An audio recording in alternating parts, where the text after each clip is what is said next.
Bonjour à tous. Lors d'un colloque la semaine dernière, les sénateurs se sont interrogés sur les liens entre le numérique, le renseignement, la vie privée et le droit qui doit s'adapter aux nouvelles technologies. L'une de ces tables rondes a mis en lumière la nécessité d'une nouvelle réglementation, de plus d'encadrement pour les nouvelles technologies, car avec ce nouvel espace de liberté qu'est Internet, où s'arrête la vie privée, où commence la vie sur Internet, comment mieux encadrer Internet, comment mieux éduquer les élèves à Internet. Voilà autant de questions auxquelles ont tenté de répondre de nombreux responsables de la vie civile lors de cette table ronde présidée par Esther Benbassa, sénatrice écologiste du Val-de-Marne. Tout de suite donc, retour à cette table ronde qui date de la semaine dernière.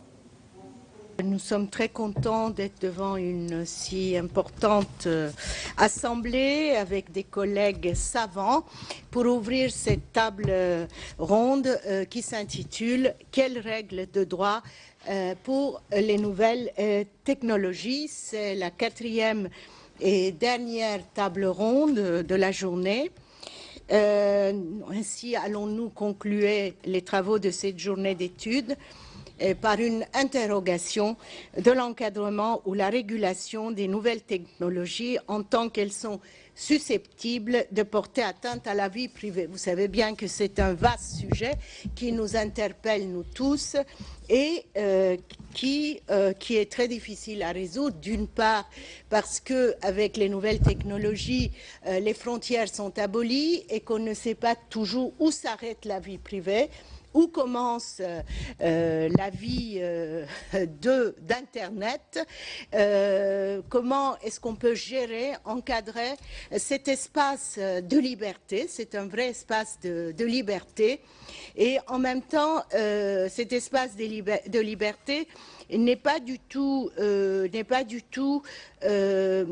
je dirais, enfin, j'aimerais utiliser le bon mot parce que très vite, nous sommes attaqués par les geeks dès qu'on utilise un mot qui n'est pas correct et qu'on dit oui, mais on peut éduquer à l'utilisation de l'Internet, de cet espace sans frontières, de cet espace riche de liberté d'expression, mais qui a des limites. Alors immédiatement, on nous taxe d'être des censeurs, et ce qui n'est pas notre cas, mais on peut aussi se demander si dès le jeune âge, dès l'école, on ne devrait pas apprendre la pédagogie de l'utilisation de ces nouvelles technologies et apprendre à faire la séparation entre la vie publique et la vie privée. C'est une vaste démarche. Nous avions nous-mêmes un petit peu travaillé avec Madame Goulet sur cette question et nous avons eu quand même quelques reproches parce que on a toujours l'impression qu'on touche en voulant réfléchir sur cet espace de liberté, on donne toujours l'impression de vouloir mettre des limites, des frontières là où il n'y en a pas. Alors j'espère que mes collègues ici présents, tous savants, trouveront quelques voies pour domestiquer ces nouvelles technologies. Pour nous pencher sur ces questions, les intervenants à la table ronde sont Gaëtan Gors, sénateur de la Nièvre, auteur d'un récent rapport sur la protection des données personnelles dans l'open data et d'une proposition de loi visant à limiter l'usage des techniques biométriques. Il est également président de la mission commune d'information, nouveaux rôles et nouvelles stratégies pour l'Union européenne dans la gouvernance mondiale de l'Internet. Monsieur François Pillet, à ma droite, sénateur du Cher, co-auteur avec Gaëtan Gors du rapport précité, rapporteur de la proposition de loi sur la biométrie. Madame Ah, il y a des changements, non. Madame Meriem, non, excusez-moi, Madame Meriem Marzouki, chercheur au CNRS, donc au Centre national de la recherche scientifique, spécialiste des relations entre technologie de l'information et de la communication, politique publique et espace public. Maître Alain Bensoussan, il y a une erreur, je crois, à votre nom là. Monsieur Maître Alain Bensoussan, avocat spécialiste des NTIC, et Nathalie Métallinos, responsable de l'atelier protection des données personnelles de l'Association pour le développement de l'informatique. Ouvrons le débat. Écoutez, qui est-ce qui commence? Peut-être les auteurs des rapports, pour nous donner les grandes lignes avant de... Ah, il y a un ordre ici, oui. Bah oui, bon, j'étais dans le bon ordre, intuitivement. Madame la Présidente, chère Esther, merci beaucoup. Après tout ce qui a pu vous être dit pendant la journée, je ne sais pas si on va pouvoir ajouter des choses nouvelles. Peut-être simplement donner un éclairage sur ce que peut être la préoccupation du législateur par rapport à ces questions. On n'aime pas trop que le législateur se mêle de ses affaires, puisqu'on est là dans un domaine dans lequel on dit... sur Internet, c'est la liberté qui prévaut, et la liberté, pour le coup, elle est sans cesse menacée par la volonté de réglementer. Et outre que le fait que cette volonté de réglementer peut menacer la liberté, elle peut aussi passer à côté d'une évolution technologique, et en voulant fixer une réalité, en réalité créer un bug, créer un blocage, et se rendre finalement inefficace, voire gêner les évolutions auxquelles on pourrait songer.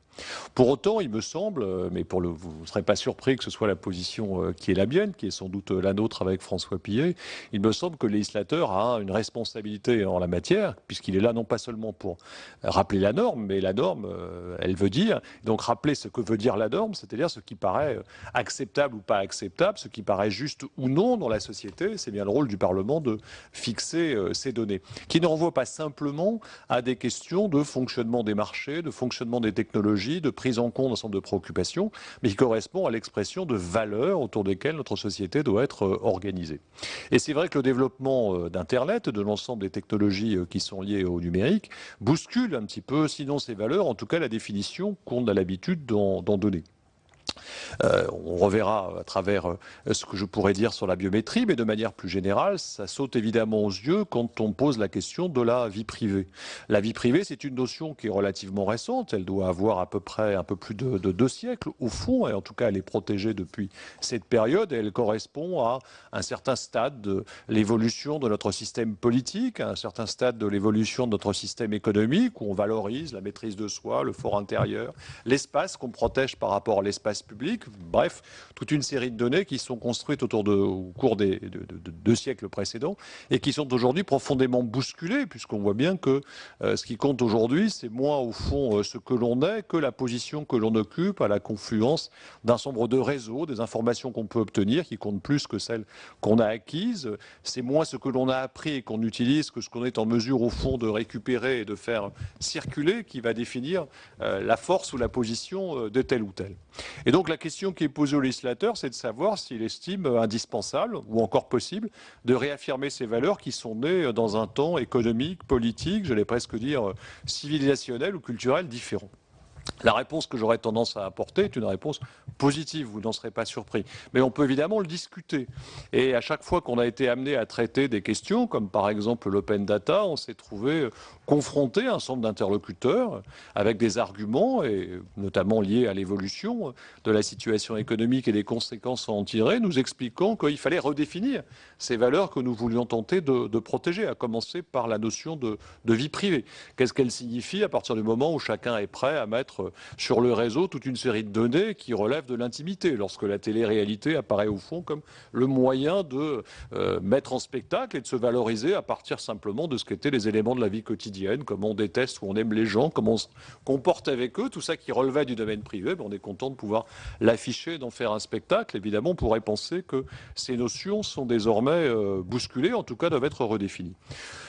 J'ai du mal à arriver à une telle conclusion parce que j'ai le sentiment que la conquête qui a été politique, juridique, culturelle, qui a été celle de la vie privée, est une conquête que nous devons continuer à préserver, sauf à considérer que l'individu va devenir non pas va devenir un prolongement de la technologie. C'est-à-dire que ce n'est pas elle qui va le servir, ce ne sera pas son outil, c'est lui qui va devenir un outil de la technologie.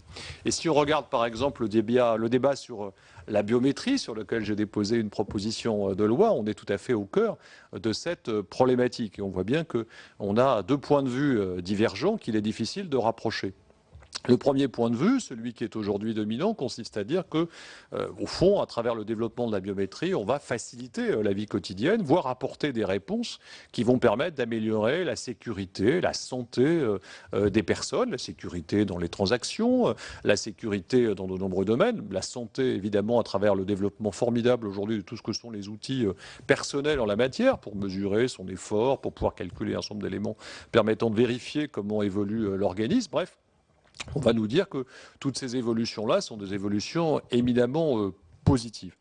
En même temps, on voit bien, et ça c'est l'autre point de vue, qu'en acceptant ces évolutions, comme celles par exemple qui ont pu conduire, s'agissant des contrôles biométriques, à utiliser pour faciliter la vie des enfants et des familles, autorisées comme l'a fait la CNIL, à mettre en place des contrôles d'accès biométrique dans des cantines scolaires, donc habituer les enfants à utiliser le contour de la main pour pouvoir accéder à des cantines scolaires, mettre en place ce genre de dispositif pour accéder maintenant à des équipements culturels et sportifs. On voit bien qu'on est en train, d'une certaine manière aussi, d'instrumentaliser l'individu, c'est-à-dire qu'au nom d'une facilité de vie quotidienne, on considère qu'un élément du corps ou un prolongement du corps humain, c'est un élément qu'on est le seul à posséder, que ce soit directement le corps ou à partir de ce qu'on peut en déduire, les empreintes, le contour de la main, l'iris de l'œil, le son de la voix. À partir de ces éléments, on considère que l'on banalise ces usages et on va pouvoir l'utiliser de manière générale, y compris parce que, et c'est le cas pour notre industrie, notre économie, si elle a réussi un certain nombre de choses dans le domaine du numérique, c'est par exemple sur ces questions où elle a su valoriser un certain nombre des compétences en la matière. Alors, à partir de là, que doit faire le législateur ? Ma première réaction, et c'est le sens de la proposition de loi que j'ai déposée, c'est de dire que si nous voulons rester les défenseurs d'une certaine conception de la personne humaine, alors nous devons limiter l'usage de ces technologies à des situations dans lesquelles elles sont indispensables pour des motifs d'intérêt général, c'est-à-dire assurer la sécurité indispensable de locaux, assurer la sécurité indispensable de cette situation, face par exemple aux questions d'usurpation d'identité, mais les limiter à ces cas particuliers, à ne pas permettre qu'elles soient généralisées. Ce point de vue, manifestement, n'est plus aujourd'hui une évidence. Ce qui me conforte dans l'idée qu'il faut mener cette bataille de manière forte, non pas pour tenter de défendre un point de vue qui serait considéré comme un point de vue d'hier, mais parce que j'ai le sentiment qu'à partir du moment où on accepte de laisser rentrer le corps humain, tout comme à partir du moment où on accepte de redéfinir la vie privée d'une manière qui s'adapte à l'évolution des technologies, on a inversé l'ordre dans lequel la société doit pouvoir s'organiser, l'individu doit pouvoir considérer sa place dans la société. C'est le sens de la proposition que j'ai déposée, donc qui vise à limiter l'usage de ces technologies biométriques ou des situations dans lesquelles la sécurité est en jeu, la sécurité entendue au sens le plus fort du terme. François Pillet y reviendra sans doute.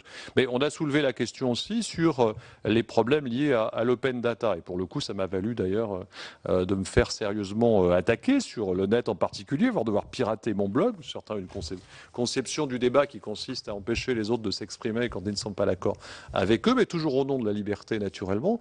L'open data, comme vous le savez, c'est aujourd'hui la volonté de mettre à disposition de tous les données détenues par la collectivité, ce qui peut être un outil à la fois de développement économique et de transparence. Le problème, c'est qu'on évalue mal aujourd'hui, en tout cas pas suffisamment, les conséquences que cette ouverture peut avoir sur la vie privée, sur la communication de données personnelles.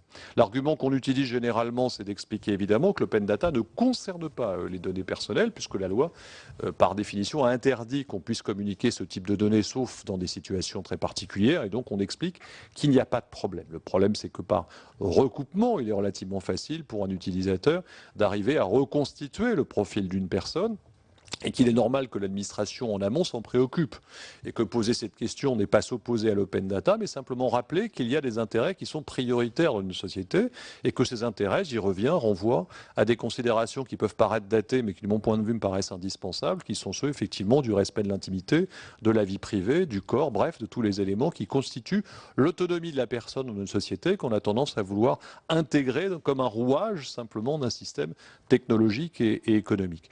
Voilà, pour aller très vite, quelles étaient les réflexions qui étaient les miennes sur le sujet. Alors évidemment, il y a beaucoup d'autres questions qui peuvent être soulevées, mais c'est dans le cadre du débat qu'on pourra les aborder. En tout cas, j'ai le sentiment, en essayant de provoquer ces débats, qui vont parfois un peu à contre-courant, qu'on encourage le Parlement à jouer son rôle et à se saisir de questions sur lesquelles il me semble légitime que ce soit lui qui fixe le cadre. Après, évidemment, un débat approfondi, mais qu'on ne puisse pas simplement considérer, comme on pouvait le faire autrefois, avec une forme de confiance aveugle dans le progrès technique, qu'il faut laisser parler la technologie et qu'elle est neutre et que ça n'a pas de conséquences sur le fonctionnement de notre société. Elle a pris des dimensions telles aujourd'hui que, bien évidemment, elle bouleverse la société et ses valeurs. Et il est normal que la société rappelle ses valeurs, les reformule peut-être, mais en tout cas les rappelle et fasse en sorte que ce soit bien l'homme qui dirige la technologie et pas le contraire.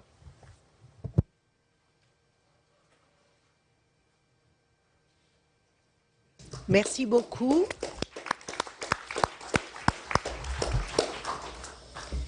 Merci pour cette intervention synthétique, brève et importante et riche.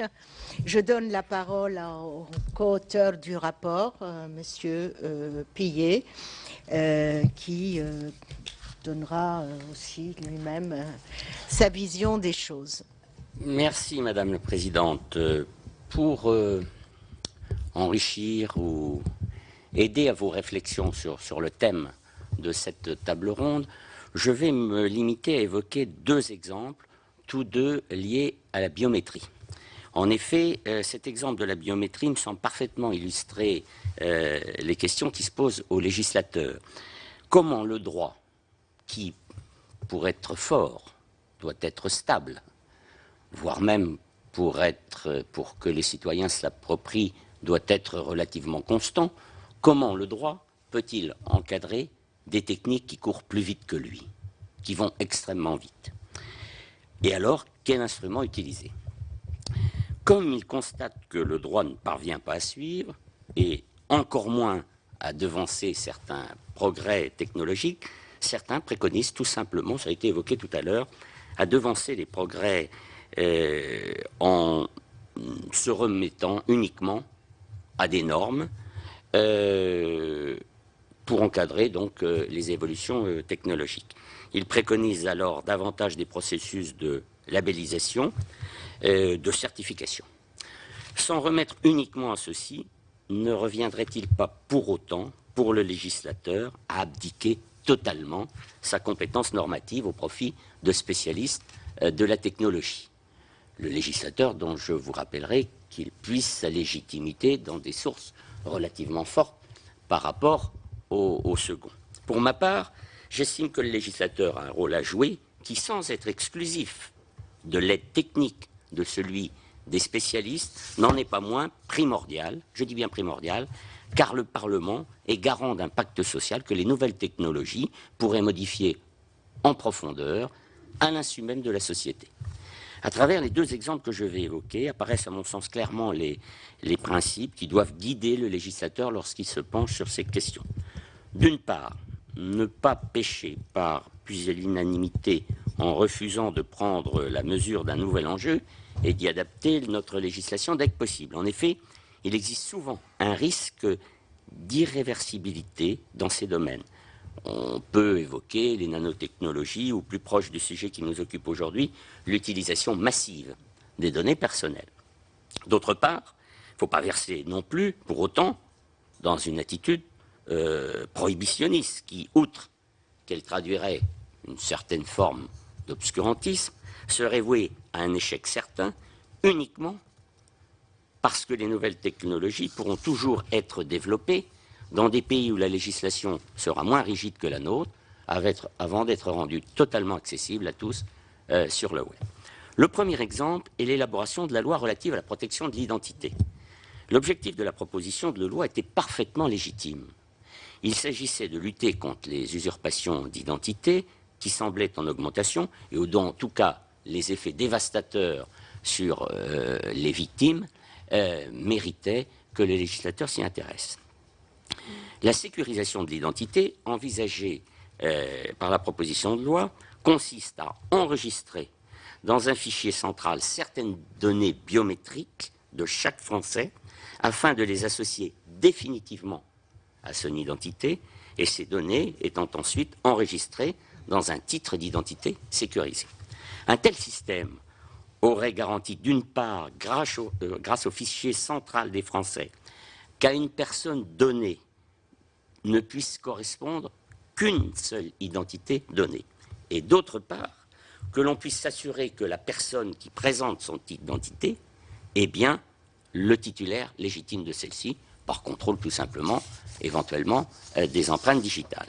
La création d'un fichier regroupant potentiellement les identités et les traces biométriques de tous les Français, car il s'agissait en fait de mettre en fichier 60 millions de Français, suscitait évidemment une difficulté au regard de la proportionnalité entre son objectif affiché, qui était la lutte contre les usurpations d'identité, et l'atteinte aux libertés publiques qui était constituée par une identification d'une fiabilité quasi parfaite de la plus grande partie de la population française, avec une simple empreinte digitale.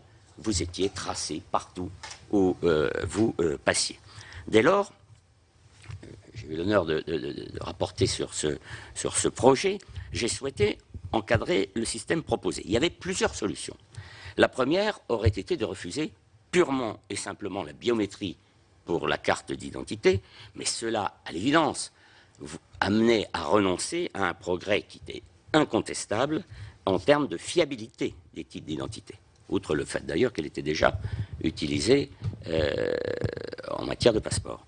La seconde aurait été de se contenter d'écrire dans la loi qu'en aucun cas le fichier central ne pouvait être utilisé à une autre fin que la lutte contre les usurpations d'identité, à l'exclusion, par exemple, de toute identification d'une personne à partir de ses traces dans le cadre d'une enquête criminelle.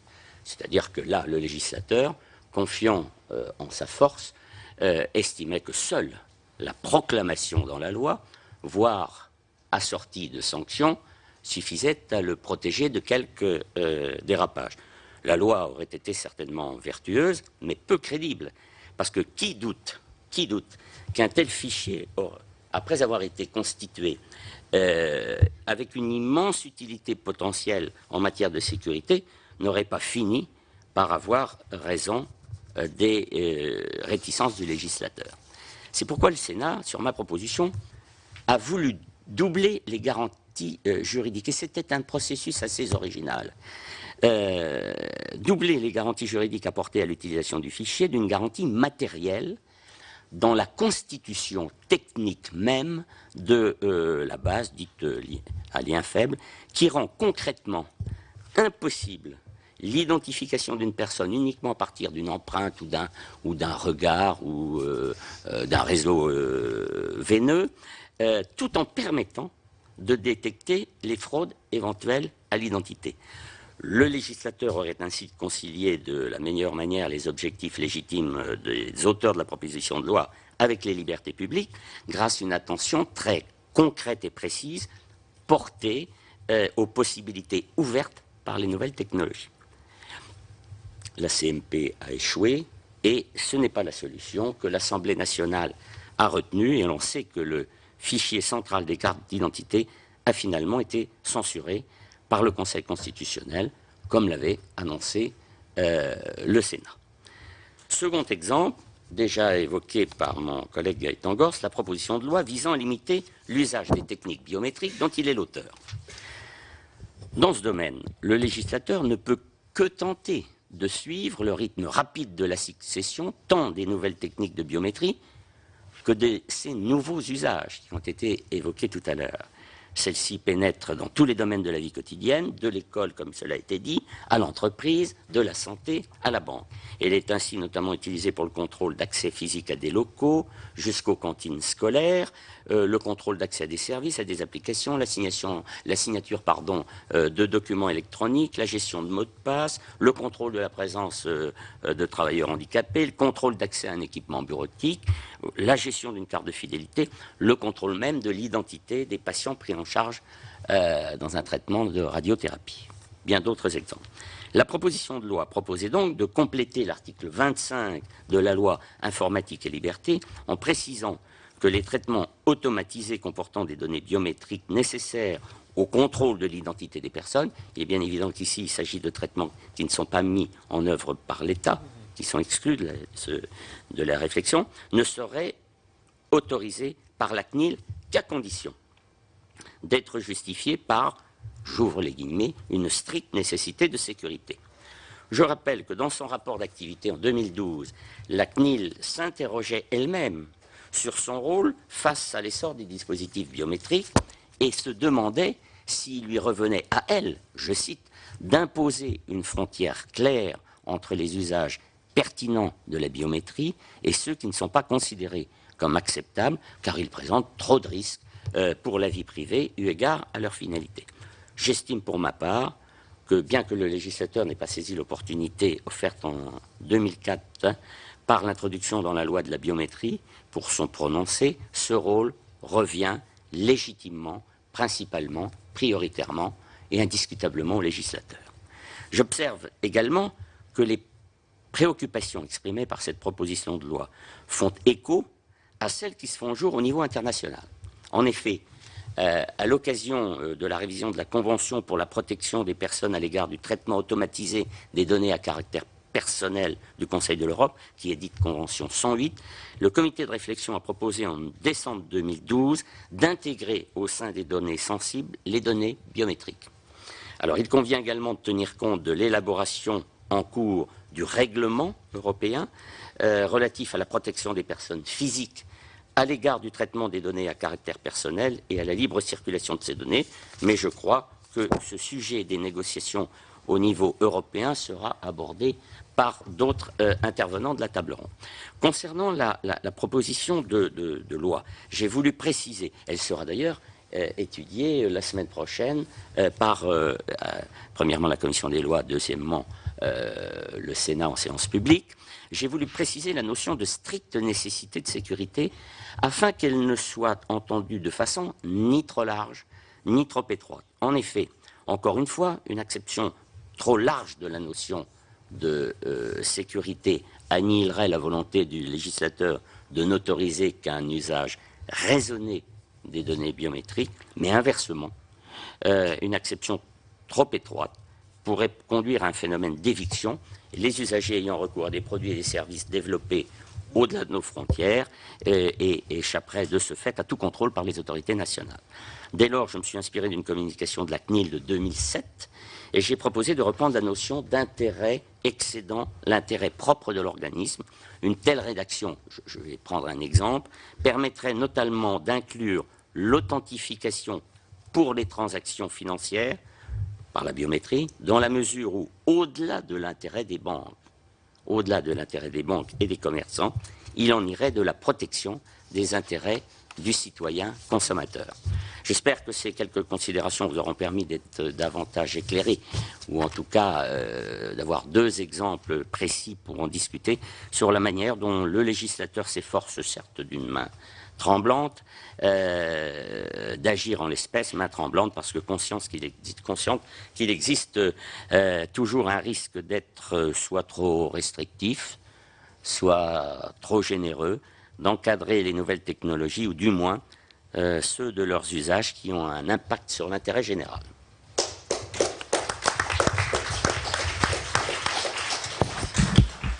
Chers collègues, merci pour votre intervention qui pose nombreuses questions malgré la conclusion de sagesse, n'est-ce pas, sur le rôle du législateur. Mais tout de même, Nous aurons l'occasion d'ouvrir le débat dans la salle. Je passe la parole à Madame Meryem Marzouki, chercheure au CNRS. Madame, la parole est à vous pour 10 minutes. Merci. Merci Madame la Présidente. Merci à vous tous d'être encore là à cette heure-ci. Peut-être qu'avant de commencer, je voudrais dire un mot sur la proposition de loi donc, de limitation de la biométrie, puisque j'ai quand même eu l'honneur d'être auditionné par Monsieur François Pillet. C'est une proposition de loi qui est évidemment la bienvenue pour ce qui me concerne en tant qu'académique, mais peut-être surtout en tant que membre de diverses associations. Toute limitation à l'usage de la bienvenue et de la biométrie est la bienvenue. Cela dit, on peut quand même regretter la timidité de cette proposition de loi. D'abord parce qu'elle elle se limite à une modification de l'article 25. Or, nous avons des usages sécuritaires et administratifs de la biométrie qui, quand même, mériteraient d'être limités beaucoup plus qu'ils ne sont actuellement.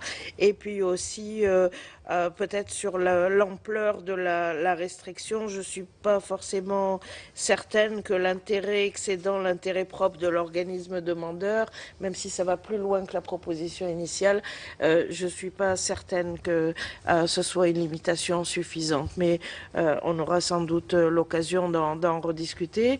Pour ce qui est du thème précis de cette table ronde, donc on nous demande de répondre à la question quelle règle de droit pour les nouvelles technologies ou pour des technologies pas si nouvelles que ça. Pardon, je serais tentée de répondre d'une phrase. Un droit qui respecte les droits fondamentaux. Tout simplement. Alors, au-delà de la formule que ça représente, il m'apparaît tout à fait nécessaire de prendre le recul, peut-être à l'occasion du projet de loi sur les libertés numériques qu'on attend peut-être avant la fin de l'année et qui est censé faire l'objet d'une consultation. On verra ce que ça va donner, si c'est une vraie consultation ou pas. Peut-être saisir cette opportunité pour prendre un peu de recul sur le développement de notre droit depuis une quinzaine d'années dans ce domaine et éventuellement décider d'un certain nombre de modifications qui, pour ma part, s'imposent si du moins on veut et si le législateur veut, et je pense très fort avec les deux intervenants précédents que c'est évidemment son rôle, veut faire respecter des droits fondamentaux, des libertés fondamentales, en premier lieu la vie privée, la protection des données personnelles qui est reconnue à présent dans la Charte européenne des droits fondamentaux comme un droit fondamental à part entière et non pas comme une simple interprétation dérivée du droit à la vie privée, mais aussi d'autres droits fondamentaux, y compris des droits garantis, tels que le droit à la présomption d'innocence, le droit à un procès équitable, le droit à la dignité humaine qui est quand même... je n'irai pas jusqu'à dire violé, mais qui est quand même sévèrement mise en cause, notamment avec l'usage de la biométrie, comme l'a précisé Gaëtan Gors tout à l'heure, faire respecter aussi le principe de non-discrimination. On sait, il y a des recherches qui ont montré, et on peut trouver les articles en question, qui ont montré que l'usage intensif de la vidéosurveillance dans les rues et dans les quartiers peut conduire à une vraie discrimination. Pour le dire rapidement, si vous n'avez pas la tête qu'il faut dans le quartier que vous êtes en train de traverser, à ce moment-là, on va vous soupçonner parce que vous êtes un peu basané dans un quartier riche où on peut trouver n'importe quel exemple. Chacun, je suis sûre, trouvera un exemple qui lui parlera à son quotidien. Évidemment, le respect du droit à la vie privée, le respect de la protection des données personnelles est un élément fondamental du droit à la liberté d'expression. Si je sais que on peut attenter à ma vie privée, si je sais qu'on peut collecter mes données personnelles, les analyser, les traiter d'une manière ou d'une autre, je vais faire attention à ce que je vais dire publiquement et dans ce sens-là, je vais d'une certaine manière m'auto-censurer. C'est quand même beaucoup plus complexe que ça, les mécanismes sont beaucoup plus complexes que ça, mais je ne peux pas aller plus loin par manque de temps ici, mais on se rend bien compte que quand on parle de vie privée, il ne s'agit pas que du droit à la vie privée que l'on doit protéger et in fine, c'est toute la question démocratique et la question du contrat social, ça a été dit, qui est en jeu. Alors, comment les respecter dans ce contexte d'une évolution constante des techniques, effectivement, même si les problèmes sont toujours un peu les mêmes, hein. On n'a pas de nouveaux défis, c'est pas vrai, ça a toujours été le même défi, donc de faire respecter ces droits fondamentaux. On sait maintenant, enfin on sait parce que c'est écrit dans une résolution des Nations Unies, donc après la révélation de l'affaire Snowden, que tous les droits que l'on connaît hors ligne vont s'appliquer également en ligne de la même façon. C'est pas parce qu'on est sur Internet qu'on doit avoir moins de droits, c'est pas parce qu'on est dans un environnement numérique qu'on doit avoir moins de droits parce qu'on ne pourrait plus les faire respecter. Donc ça a été écrit, ce n'est qu'une résolution, mais c'est quand même une résolution des Nations Unies. Et donc ça constitue une avancée importante, bien que cette révolution, venant après les révélations Snowden, se concentre quand même sur la question de la surveillance par les États. Et mon deuxième grand point ici, ça va être de dire que bon, les révélations de Snowden ont été très importantes au sens où tout un chacun, l'individu lambda, tous les citoyens ont pris conscience de l'ampleur du problème et de ses conséquences, et pas seulement une petite communauté de défenseurs de la vie privée, mais en même temps, l'énormité de ces révélations risque de faire un peu oublier les autres problèmes qui sont toujours là, qui étaient là déjà avant les révélations Snowden. Et ce problème est assez simple, il est dans la convergence des méthodes, des outils, pas forcément des objectifs, mais dans la convergence des méthodes et des outils utilisés par des sociétés privées, qu'il s'agisse d'opérateurs de télécommunications, d'opérateurs de réseaux sociaux et de tous les opérateurs de services en ligne, des communautés, je vais parler comme le coordinateur du renseignement, des communautés de renseignement, des services de police judiciaire et également d'un certain nombre de services administratifs dans le cadre d'une logique gestionnaire parce que, et ça a été très fortement imposé sous la présidence Sarkozy, parce qu'il y a des objectifs, notamment dans le cadre de la révision des politiques publiques, etc. Il y a des objectifs qui sont donnés aux différents services administratifs et ce sont des objectifs chiffrés qu'ils doivent tenir. Et c'est pour cette raison qu'un certain nombre de décrets ou d'arrêtés que l'on a pu contester, que j'ai moi-même contribué à contester devant le Conseil d'État avec la Ligue des droits de l'homme, avec le GISTI et souvent d'autres associations, dans tous les nouveaux décrets qui concernent des nouveaux fichiers, il y a les objectifs du fichier, donc un certain nombre de finalités en fonction du fichier à constituer, et puis il y a toujours l'objectif de tenir des statistiques, sans plus de précision. Et ça, on se rend bien compte qu'il y a une logique gestionnaire qui est à l'œuvre et qui n'est pas moins dangereuse que les autres logiques. Alors pourquoi je dis qu'il y a une certaine convergence dans les outils et les méthodes? Parce que tous ces segments, qu'ils soient privés ou publics, tous ces segments vont procéder à des collectes massives, systématiques de données. En gros, ces segments vont collecter toutes les données qui peuvent circuler et qui sont à leur portée. les collecter, les traiter, dans des objectifs évidemment qui vont différer. Mais tous ces segments vont se livrer à des opérations de profilage de ces données, car évidemment le coordonnateur du renseignement l'a dit, on ne peut pas traiter ces immenses masses de données. En revanche, il y a des applications informatiques, elles aussi, qui existent pour pouvoir analyser ces données. En fait, on n'a même plus besoin de l'identité des gens, de même qu'on n'a plus vraiment besoin du contenu, de connaître le contenu de leur communication. Ce dont on a besoin, c'est de pouvoir dresser des profils. Alors, des profils pour la publicité comportementale, par exemple, si on est une société privée, un service de fourniture de services en ligne. Des profils de risque terroriste, si on fait partie d'un service de renseignement. Des profils de criminalité, voire de simple délinquance.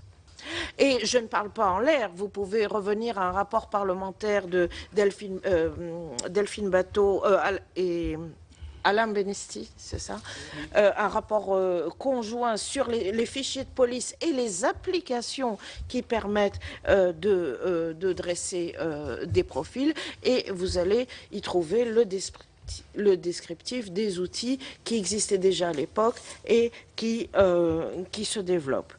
Donc, pas forcément les mêmes objectifs, mais une convergence d'outils, de méthodes, de techniques.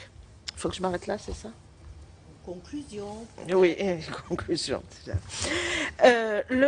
Juste un mot sur le deuxième point important, c'est le transfert à des intermédiaires privés, techniques, commerciaux, parfois société civile, de tâches qui relèvent de services de l'État.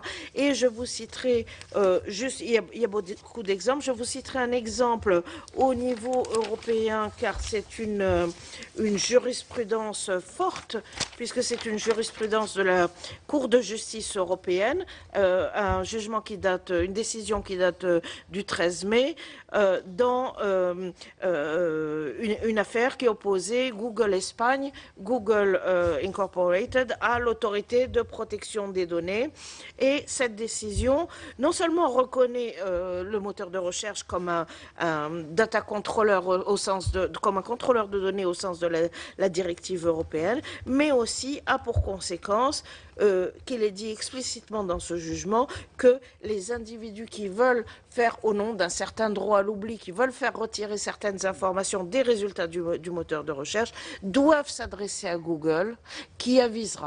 Et l'on a ici un peu le même phénomène, mais dans le cadre d'une décision de la Cour de justice de l'Union européenne, un peu le même phénomène que l'on a dans la législation française et européenne, d'ailleurs, puisque la législation française en découle, des dispositions de notice and take down qui vont laisser la décision à l'opérateur privé de communication de décider de supprimer une page du blog de Gaël Tangors, par exemple.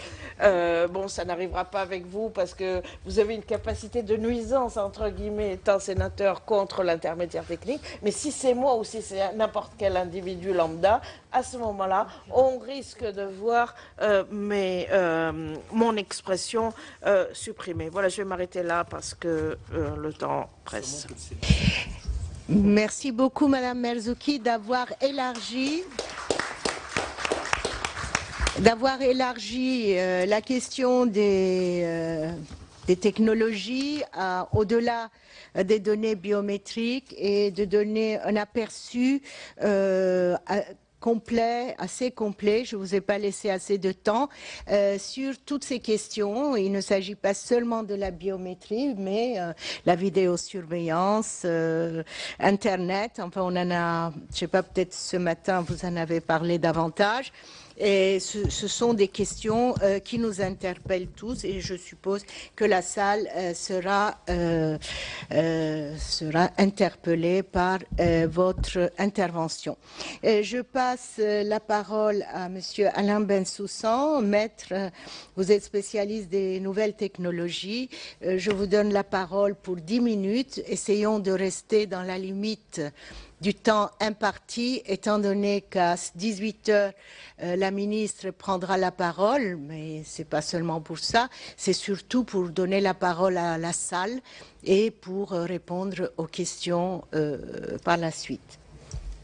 Merci Madame la Présidente, et c'est vrai, pour boucler sur le droit à l'oubli, ça fait 20 ans qu'on était certains à se battre pour lui, et aujourd'hui il est arrivé, une victoire de nouveau jurisprudentielle avant l'arrivée d'une réglementation.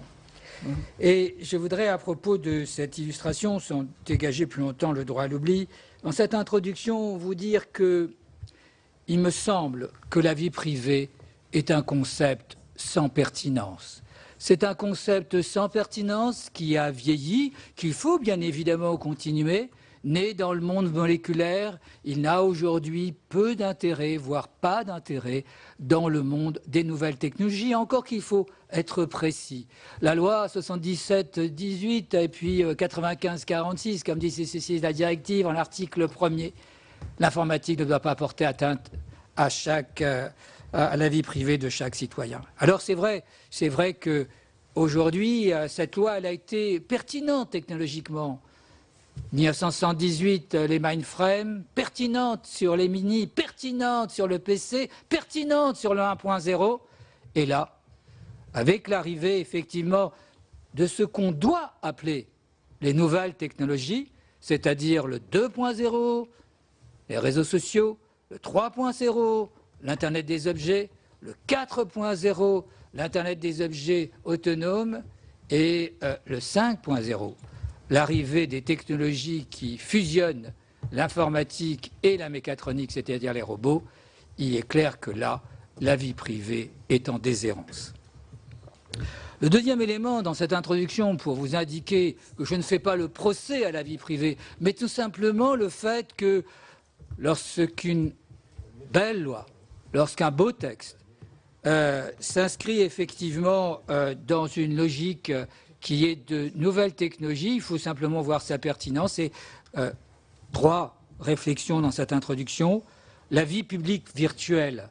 Voilà une question aujourd'hui sur Facebook. Est-ce qu'on est en vie privée, en vie publique? Et la Cour de cassation est venue indiquer qu'il n'y avait pas de solution a priori. Que comme effectivement, dans la vie moléculaire, pour parler comme Négroponté, on pouvait être dehors, c'est-à-dire en public, en vie privée, et on pouvait parfois faire de la vie privée en public lorsqu'on ouvrait un peu trop ses fenêtres. Donc l'enjeu de la vie virtuelle, privée et publique, et de plus en plus elle est publique par les réseaux sociaux, repose ce concept. Le deuxième élément, c'est la vie événementielle. De plus en plus, la vie privée, c'était une zone. C'était un domicile privé, étendu parfois à la voiture, contre-étendu parfois à la chambre d'hôtel, et nous l'avons gagné en plaidoirie, le domicile virtuel reconnu, la vie privée reconnue à l'intérieur de l'ordinateur, parce qu'il y a bien plus de vie privée à l'intérieur de mon ordinateur qu'il y en a bien évidemment dans ma voiture. Et là encore, la jurisprudence est venue avant le législateur. Ce n'est pas une critique, c'est simplement une mesure effectivement des rapports de force entre droit et technologie. Je vous propose sur cette réflexion, non pas du procès de la vie privée, mais de la nécessaire adaptation du concept, de regarder d'abord du droit à la protection au droit à la propriété, et ensuite de regarder du droit à la vie privée au droit à l'intimité, car il faudra réintroduire les valeurs qui étaient derrière des zones, la vie privée, parce que celles-ci, elles sont intemporelles, sauf à venir appeler vie privée intimité, mais là, je résiste à ce que l'on pourrait considérer une conjugaison terminologique, ce qui, sur le plan juridique, peut présenter des difficultés. Du droit à la protection au droit à la propriété. En fait, la protection, toute la logique de 1978 jusqu'au point zéro, c'était de doter le citoyen de droits à la personnalité, de droits de questionnement, droits d'accès, droits de profil, droits de modification, et j'en passe.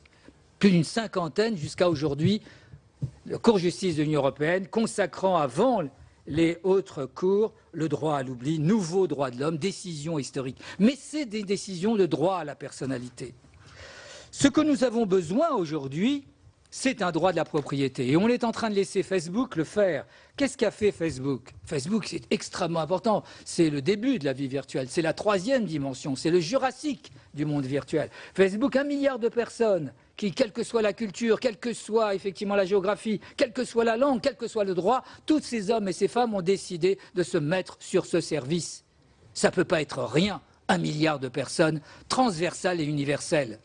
Et l'article 1er, cette fois-ci, non pas de la loi, mais du contrat, il n'y a aucune règle de propriété dans le monde sur le droit à l'information. L'article 1er de ce contrat pour 1 milliard de personnes, et le contrat vaut loi entre les parties, s'il n'y a pas d'éléments contraires à l'ordre public et aux bonnes mœurs, indique chacun d'entre nous donne une licence non exclusive et gratuite à Facebook. Si je lui donne une licence, il est locataire, entre guillemets, dans le monde incorporel, alors c'est que je suis propriétaire. Pourquoi Facebook crée un droit de propriété qui n'existait pas? Pour créer de la confiance. Mais lorsqu'il se présentera devant les tribunaux, s'il n'est pas contraire à l'ordre public, il faudra bien plaider avec et en tirer des conséquences, car le contrat vaut loi entre les parties est tout aussi importante que le droit à la vie privée. Et le droit à la propriété a avec lui-même un autre élément. C'est que le droit des biens va avoir une deuxième poussée vers le droit de la propriété, c'est que bien évidemment, la logique de marché, qui est la logique du don, est en train de passer. Mais ce n'est pas parce qu'il y a une économie qu'il faut forcément un droit, c'est sûr. Il y a une pression vers la monétarisation des données dans tous les sens, avec des écosystèmes comme Apple, avec la vente de l'information, avec les profils. Mais c'est par le droit pénal que la propriété de l'information est en train de donner. On titre vol de données chez Sony, contre-titre vol de données chez Orange. Mais il n'y a pas de vol. En l'état actuel, par exemple, en France, pour être voleur, il faut la soustraction de la chose d'autrui. Il faut 2 éléments. Il faut un premier élément, bien évidemment, qui font un support. Là, j'espère que la jurisprudence, ça fait 20 ans que je me bats avec d'autres pour que la jurisprudence admette qu'il peut y avoir un vol par réseau et qu'il y a autant d'effectivement de contraires à un ordre public de régulation de prendre les données sur une disquette. Vous vous rappelez l'affaire Pourquin, 32 copies du contenu informationnel d'un CD, ou alors sur une clé USB, mais aussi sur Dropbox. On n'en est pas tout à fait là, mais bien évidemment, pour qu'il y ait vol, il ne faut pas forcément identifier le propriétaire, mais il faut que ce soit la chose d'autrui, sinon c'est de libre parcours. Aujourd'hui, le vol demande effectivement au droit de le reconnaître pour avoir une économie de marché stable. En tout état de cause, je viens vous dire au terme de cette première partie, dans les 5 premières minutes utilisées, que le droit des biens est sûrement la solution au droit de la vie privée dans le monde virtuel. Deuxième élément, parce que, bien évidemment, que le concept qui était derrière la vie privée, les valeurs, étaient importantes. Mais ces valeurs qui étaient basées sur une zone et qu'on avait plus ou moins étendues, bien évidemment qu'on est en déplacement privé, qu'on est trop dehors, bien évidemment le fait que madame soit enceinte, il a fallu le dire, que c'est un élément de la vie privée, bien que ce soit un élément visible. Mais ce n'est pas suffisant. Aujourd'hui, je vous ai montré les défis. Avec l'Internet des objets, c'est encore plus. Et puis, arrêtons. Les technologies, elles sont neutres. C'est les usages que les hommes en font qu'il faut réguler. Libérons la biométrie. Libérons les technologies. Partons de l'idée que la création de valeur est saine et que c'est l'utilisation anormale qu'il faut résoudre et soit malsaine. Et alors, je vous donnerai 2 exemples encore. C'est que la loi informatique fichier liberté, elle est née sur la notion de collecte des données. Article 6, il faut bien entendu des données licites et loyales. Il faut qu'elles soient adéquates, pertinentes et non excessives. Je connais ce texte dans tous les sens pour le plaider parfois de temps en temps. Mais aujourd'hui, les données, elles ne sont plus collectées. Les données, elles sont créées par des algorithmes prédictifs et il n'y a plus de concept de finalité dans le big data. La question n'est pas les données que j'ai prises, c'est que j'ai qualifié une personne à partir de différents éléments non nominatifs Et lorsque la personne se présente, peu importe son nom, son prénom, son adresse, ce qui m'intéresse, c'est d'anticiper avec une probabilité supérieure à 90% son comportement. Parce qu'elle aime le jazz, je vais lui proposer des polars. Et la probabilité à 90% qu'elle achète, Genius, est là. Donc le droit ici, qui était basé sur cette notion de collecte et de finalité, dans un big data, il n'y a pas de finalité. Va-t-on renoncer pour le droit à l'ensemble de la création de valeur des big data? Va-t-on laisser les États-Unis seuls, effectivement, continuer à créer des sociétés d'incorporels? Et lorsque le projet de règlement, dans son article 5C aberrant, précise le principe de minima, qui dit que c'est vrai que la dignité est un élément, j'y reviendrai, de la charte des droits de l'homme, de la charte des droits fondamentaux, mais il y a aussi le droit au marché, le droit à l'existence, le droit à la valeur. Qu'est-ce que ça veut dire, un article qui dit qu'en Europe, on ne peut pas utiliser les données à caractère personnel, sauf à démontrer qu'on ne peut pas faire autrement? Principe de minima en Europe, principe de maxima aux États-Unis, et derrière, il n'y a plus que des Google. Aucun sens. Pitié. Libérer la technologie en Europe, la protection des données à caractère personnel, ça fait 34 ans que certains comme nous sont effectivement des vigies, que certains comme nous plaidons devant les tribunaux tous les jours les droits de l'homme numériques. Alors oui, Snowden, c'est un vrai défi. Mais en 34 ans, qu'est-ce qu'il y a eu d'important à part 2 décisions? La première, Renault contre Acclu, qui fait que l'Internet a été mis sous la protection du premier amendement des États-Unis.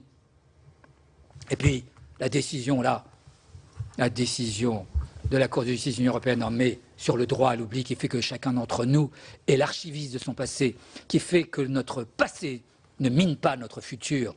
Voilà un droit de la personnalité. Et il faudra à côté reconnaître le droit à l'intimité. Le droit à l'intimité, ça veut dire quoi? Ça veut dire non à la possibilité, par exemple, pour la femme d'aller regarder la navigation de son mari. Ça veut dire non à aller regarder à l'intérieur de son doudou. Ça veut dire que même à l'intérieur du domicile privé, il n'y a pas une vie privée, il y a une intimité personnelle.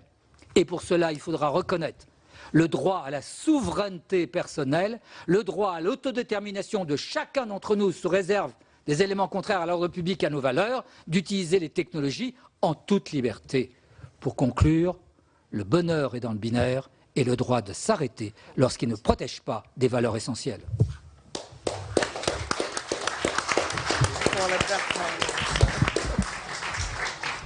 Cher maître Bensoussan, merci pour votre performance haut en couleur et très intéressante.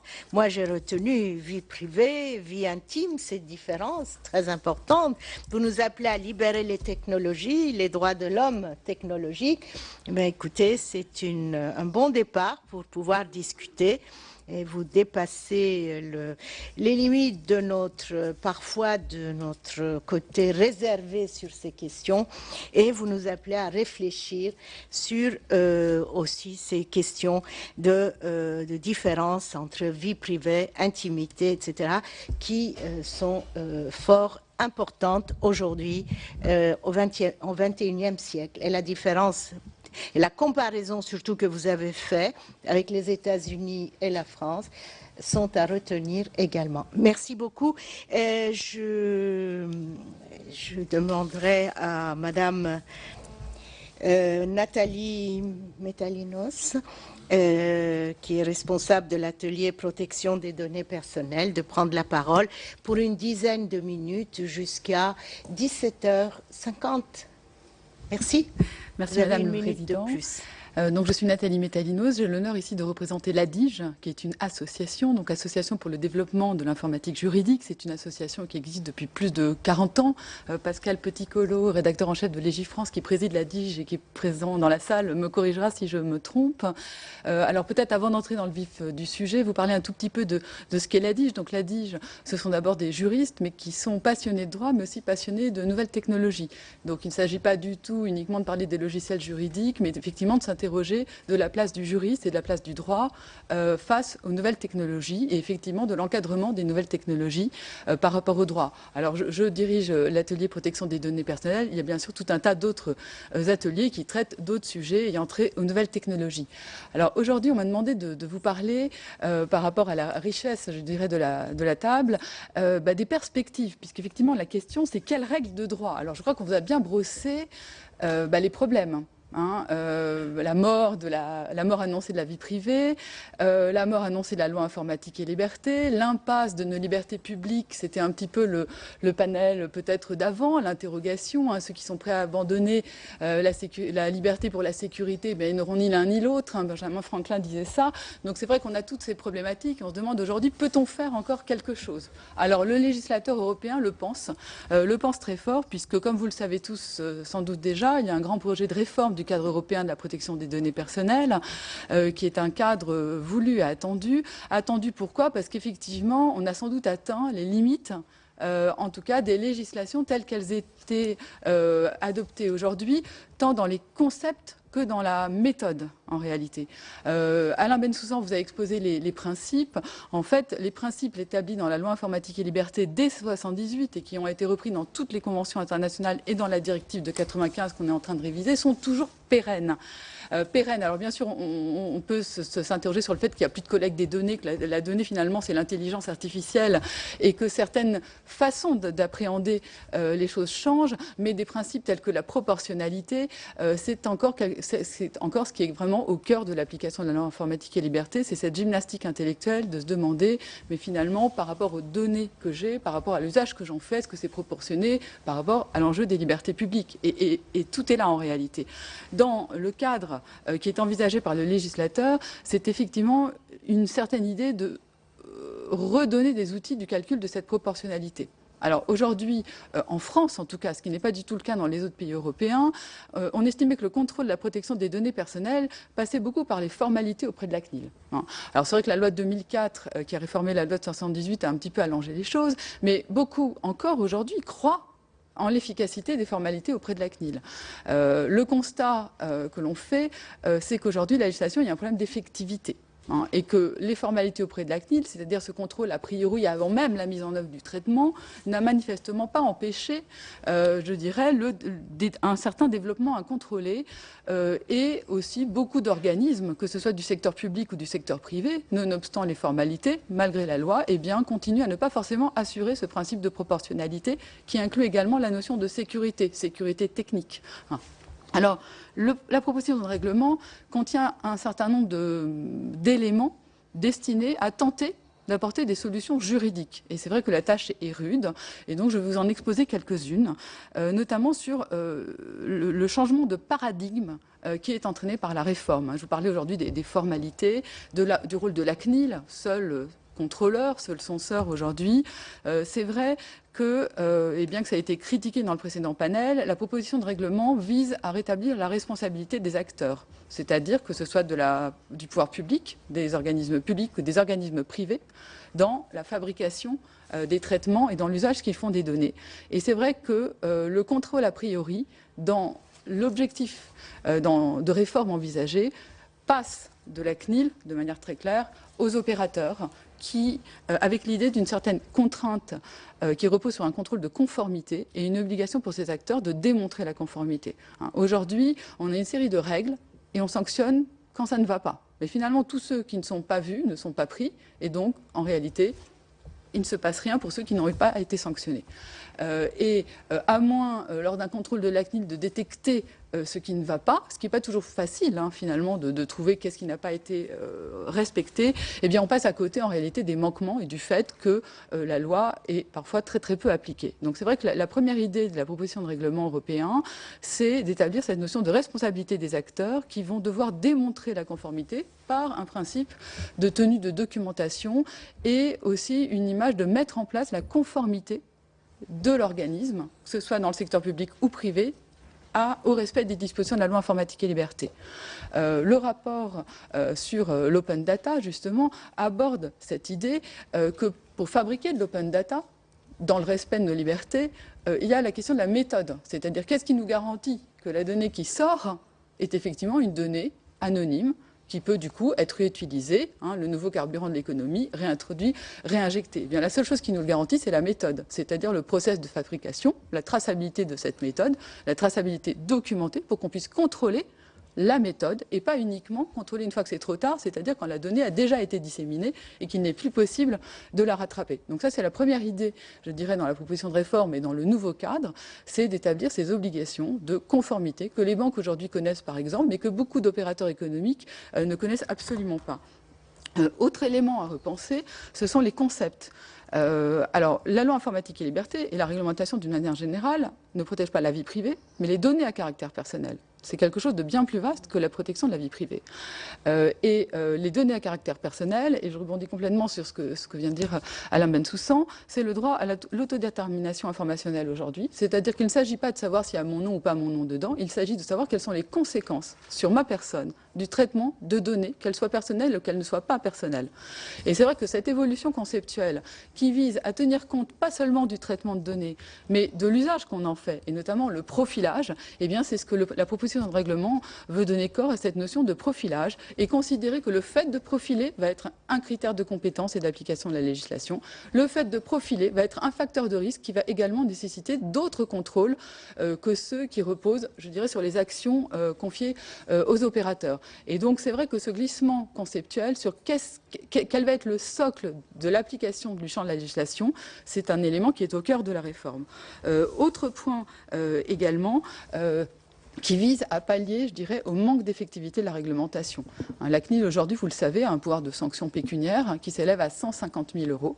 Donc ça fait rire tout le monde, bien sûr en premier lieu Google, mais le montant des sanctions est dérisoire. Je vais vous donner un exemple aux États-Unis, c'est pas l'équivalent de la CNIL, mais c'est la Federal Trade Commission, qui est un organisme qui contrôle le respect des règles relatives à la consommation, a sanctionné Google de 10 millions d'euros il y a quelques mois, de 10 millions de dollars, pardon, il y a quelques mois, parce que le moteur de recherche Google avait placé un cookie sur le poste d'utilisateur qui disposait du navigateur Opera, donc utilisé par les ordinateurs Apple, alors que Google, dans sa politique de protection de vie privée, avait dit qu'il ne le faisait pas.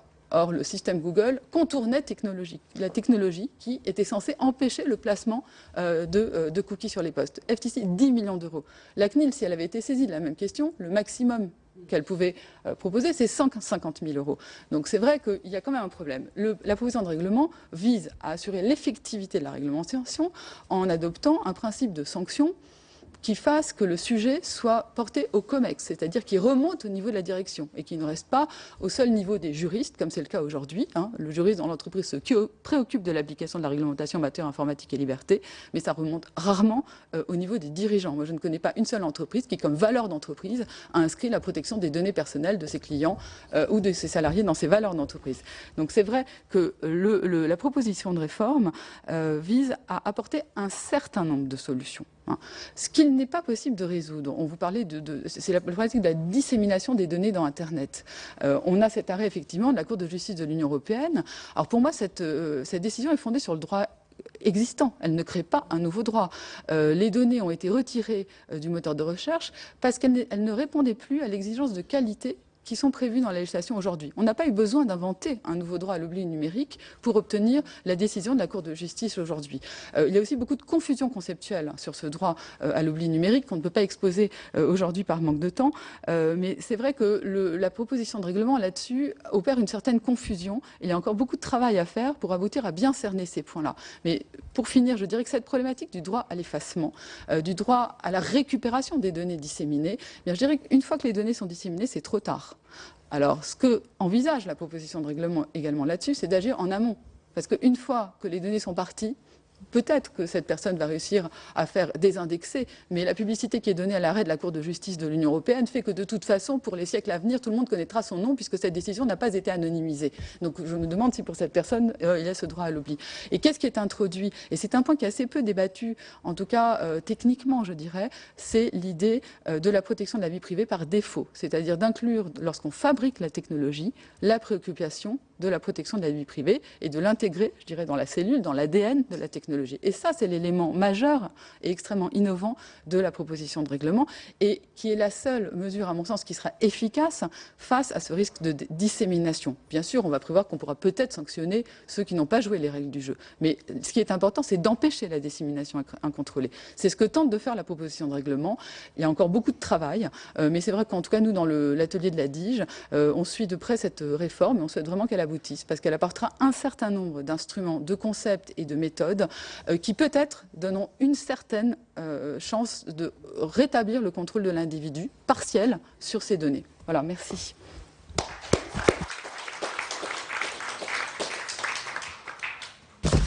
Merci Madame Metalinos. Les exemples que vous donnez sont vraiment très, très pertinents. Et de même, vous aussi, vous insistez sur le droit à l'autodétermination, enfin, vous l'évoquez tout au moins. Et je pense que lorsque vous donnez l'exemple de l'entreprise, je l'avais dit au début en ouvrant la table ronde, qu'il y a une éducation à faire aussi dans ce sens, parce que et vu les résultats, nous savons bien, vous avez donné l'exemple de nouveau entre Google, les États-Unis et la France. C'est vrai que nous ne sommes pas très convaincants sur le verrouillage possible ou le droit à l'oubli possible. Merci beaucoup. On va peut-être donner la parole à la salle. Écoutez, la parole est à vous. Peut-être vous présentez. Merci.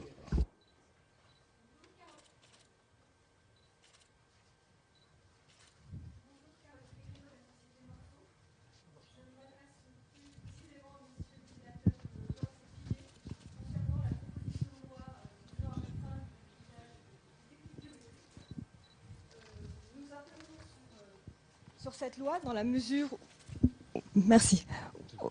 où aujourd'hui on constate un développement des usages de la biométrie, non pas en France, puisqu'on a une réglementation qui est relativement stricte et un contrôle de la CNIL qui existe, mais un développement des usages un peu partout dans le monde, une industrie qui se structure notamment au sein de l'alliance FIDO, avec des mastodontes du monde du numérique, et pas français, plutôt américain, avec quelques acteurs français comme Oberture, comme Morpho, entre autres, mais ce sont surtout des Américains qui sont présents.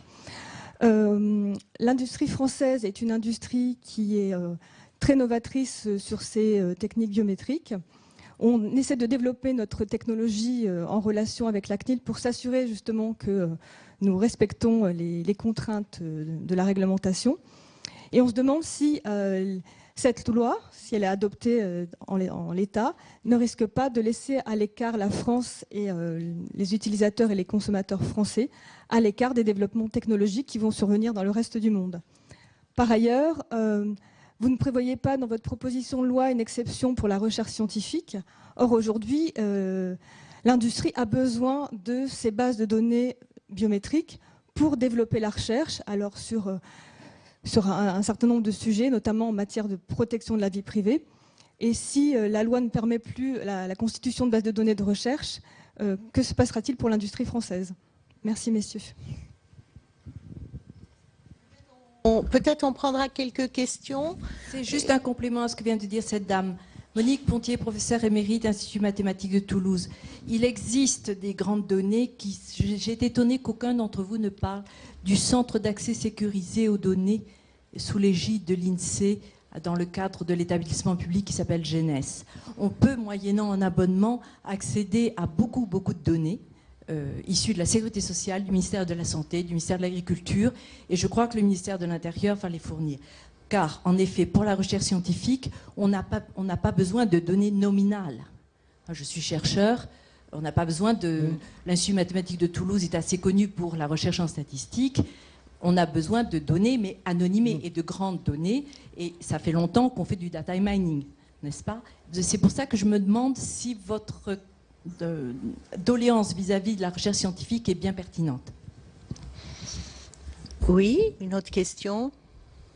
Bonjour, César Armand, je suis journaliste au magazine Europe Parlementaire et j'ai une question pour on ne comprend pas ce que vous dites. Oui. Bon, et ma question s'adresse à Madame Marzouki. qui se présente comme chercheuse au CNRS et militante dans des associations, mais j'ai plus eu l'impression de vous entendre comme militante et non comme chercheuse au CNRS. Et je vous ai entendu taper sur Google, alors que ce matin, je vois qu'il y avait M. Tabaka, directeur des politiques publiques de Google France.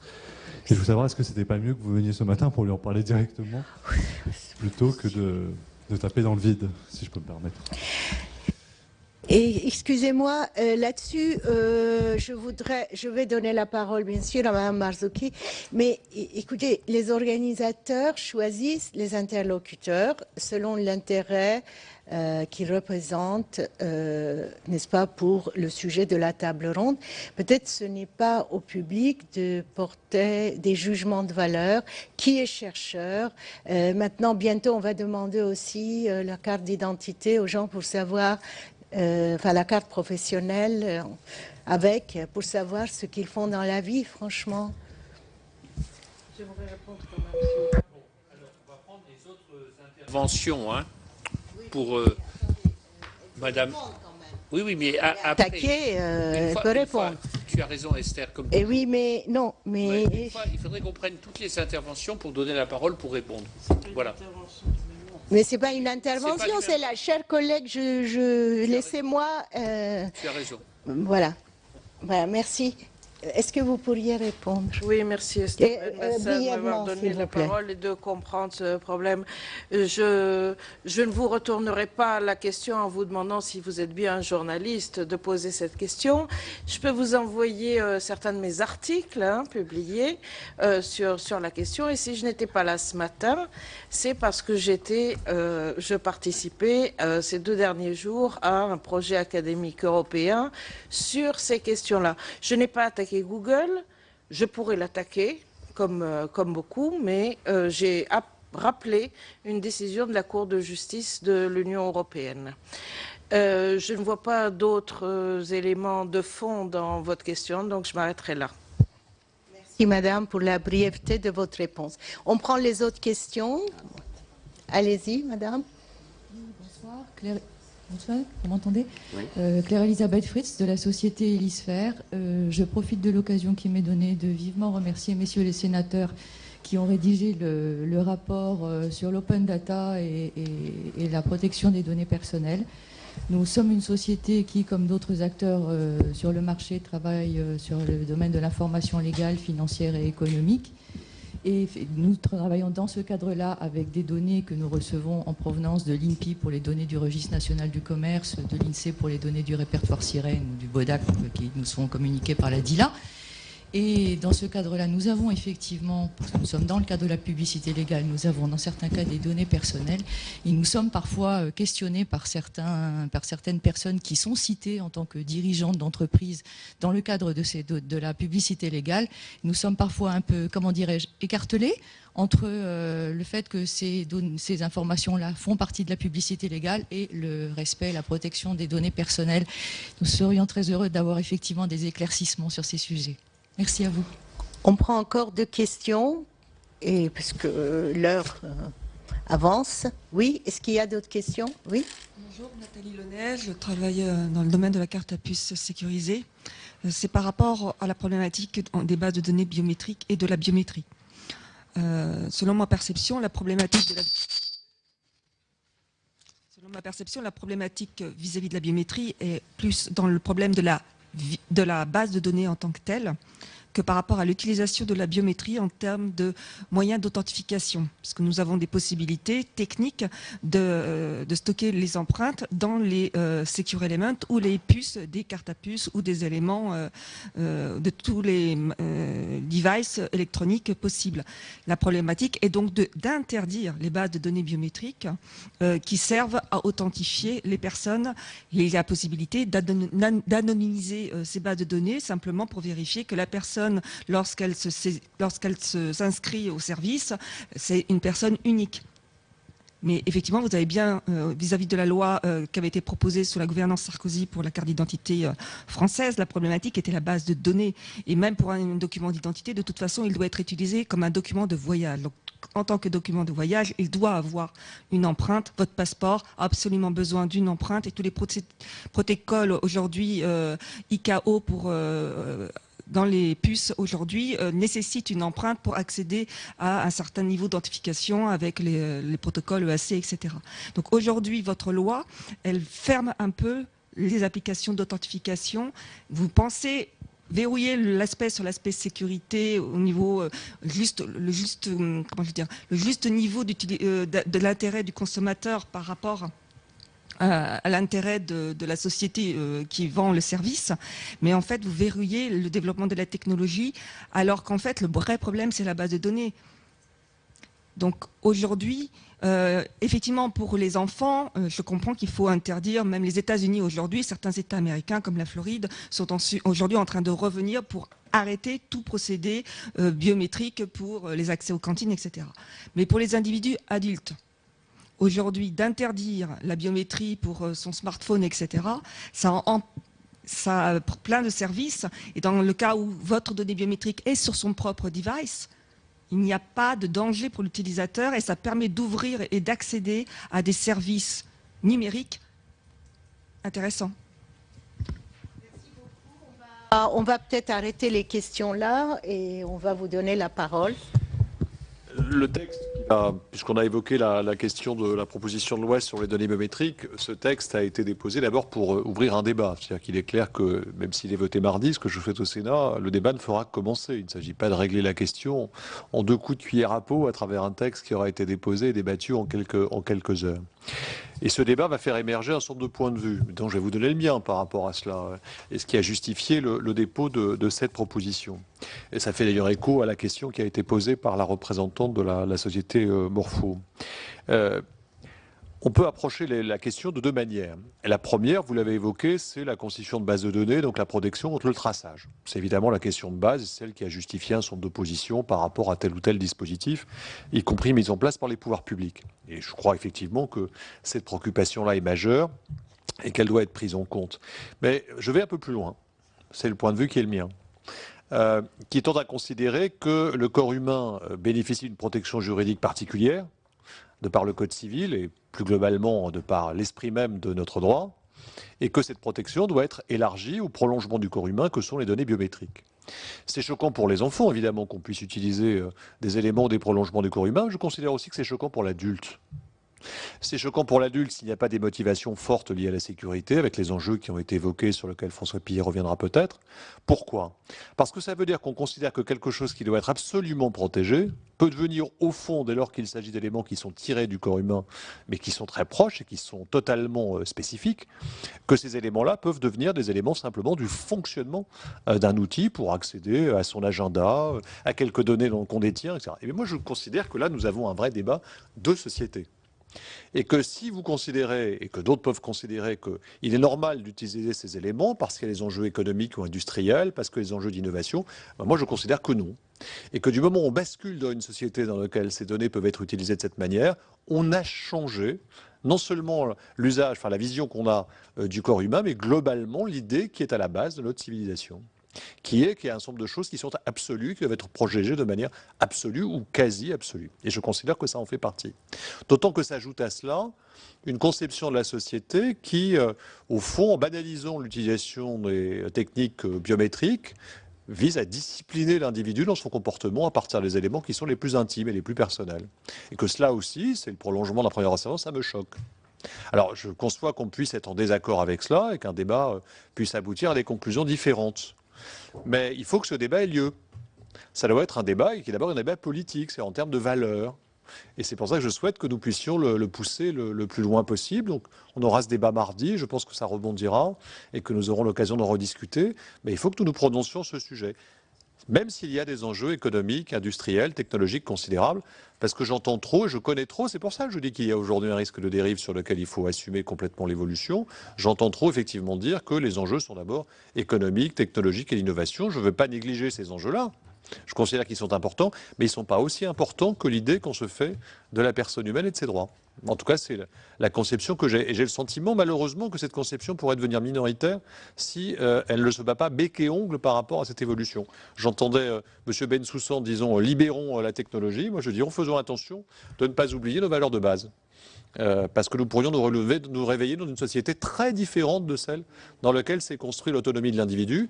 Et je continue à penser que le fait d'avoir un espace protégé, d'avoir un fort intérieur, de penser à la maîtrise de soi, de réfléchir à ce qu'est l'individu en tant que tel, indépendamment de l'environnement dans lequel il se trouve, les techniques qu'il utilise, oui, ça fait partie des valeurs de base sur lesquelles est fondée notre société. Et de considérer que son droit, c'est d'abord d'utiliser les technologies, de faciliter sa vie quotidienne par ces technologies, ça vient après. Voilà, c'est une conception, on peut en débattre. Et pour le coup, je souhaite qu'on puisse en débattre à l'occasion de cette discussion. Chers collègues, voulez-vous... Oui, je peux ajouter quelques réflexions à celle de Gaëtan Gors en ce qui concerne l'importance économique de la biométrie. Mais la proposition de loi présentée par Gaëtan Gors et amendée par moi-même ne me paraît pas nuire nécessairement ni à la recherche, ça nous le vérifierons, nous le ferons préciser lors des débats, je vous en donne acte sur ce point, mais à la capacité des industries françaises, de l'ingénierie française, de se développer et de faire des performances en ce domaine. Nous ne réglementons ou nous ne souhaitons alerter que sur des usages, certains usages. Dans le reste, qui n'est pas réglementé, rien n'interdit, ou au contraire tout encourage, à la performance intellectuelle et économique.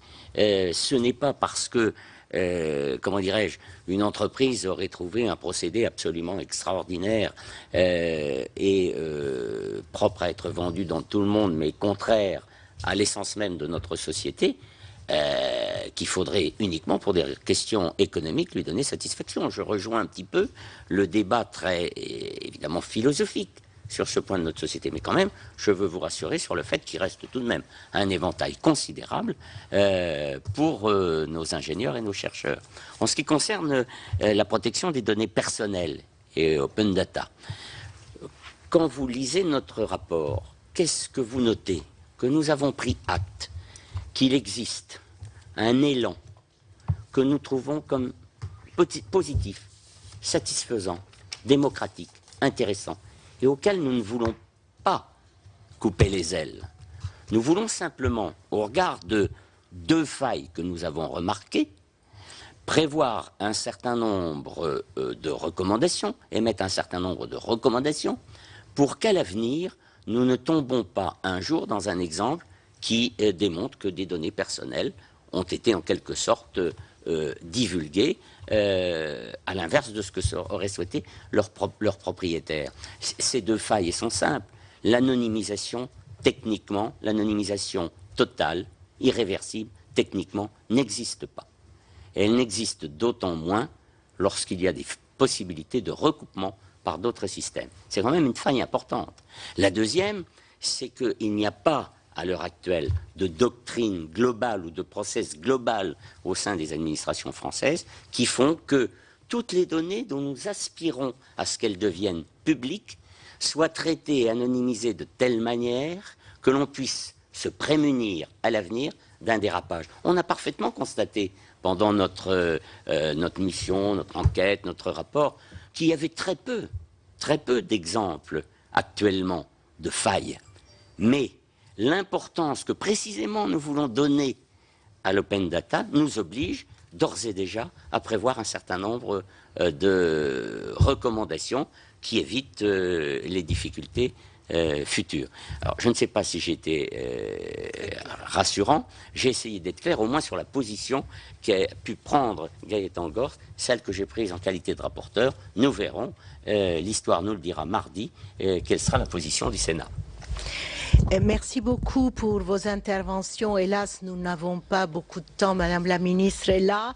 Le débat continuera probablement, même au-delà de la loi. Chers collègues, Gaëtan Gors, je voudrais seulement ajouter, et j'abuse de ma qualité là, c'est que le privé, la vie privée, les valeurs fondamentales, essentielles, tout cela, ce sont des concepts qui varient d'une civilisation à l'autre, d'une époque à l'autre, et ils ne sont pas valables partout. Donc peut-être qu'il faudrait, lors de ce débat, qu'on définisse aussi qu'est-ce que nous entendons par ces valeurs essentielles, par la vie privée et par l'intimité, etc. Parce que, par exemple, si on reporte votre exemple dans un autre pays où l'intimité n'est pas papa, maman et l'enfant, mais on vit 4 générations dans la même maison, l'idée de l'intimité, de la vie privée, etc. n'est pas la même. Donc, je crois que les lois, comme le reste, s'adaptent et sont conjoncturelles. Et on va continuer à en discuter. Monsieur, vous vouliez répondre en une minute. Une minute. Elle sera à vous, la minute. Oh, c'est gentil. Oui, moi, je ne veux pas discuter valeurs et démocratie parce que pour moi, les civilisations et les géographies de ces civilisations évoluent dans le temps et bien malin celui qui effectivement peut considérer que ces valeurs sont universelles. Il y en a et il faut les défendre, il faut même mourir pour elles. Et vous voyez, par exemple, si je prends la biométrie et la technologie, et quand je disais libérer la biométrie, c'est pas n'importe quelle biométrie. Il y a 3 types de biométrie. Il y a la biométrie de l'organe, bien évidemment, prendre un cœur, une horreur. Il y a la biométrie du cyborg. Ça reste un peu plus à discuter. C'est-à-dire que j'introduis à l'intérieur, effectivement, du corps humain, un élément d'identification. Et puis, il y a la biométrie image. Et celle dont on parle aujourd'hui, celle dont on est certain à vouloir défenseur de liberté libérée, c'est la liberté de l'image. Le contour de l'image, c'est pas mon corps humain, c'est l'image d'un corps humain, ce qui est pas du tout pareil. La voix, c'est l'image du son. L'iris, c'est l'image de mon œil. Le système veineux, c'est l'image de mes veines, c'est pas mes veines. Mon empreinte digitale, c'est l'image de mes muscles. Et alors, méfions-nous.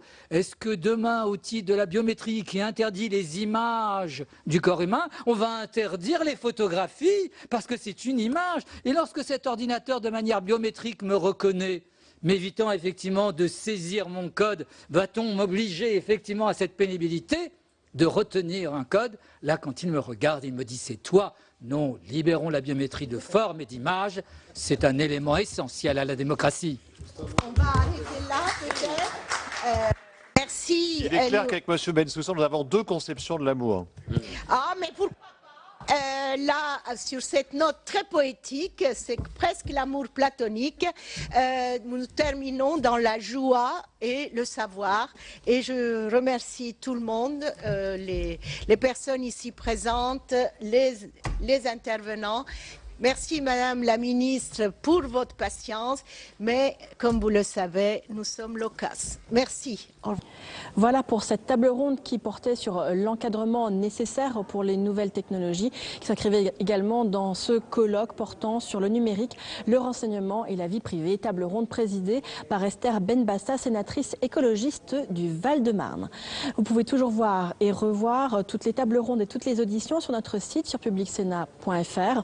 Pour la suite de ce colloque portant sur le numérique et la vie privée, rendez-vous jeudi 29 mai matin et après-midi sur notre antenne.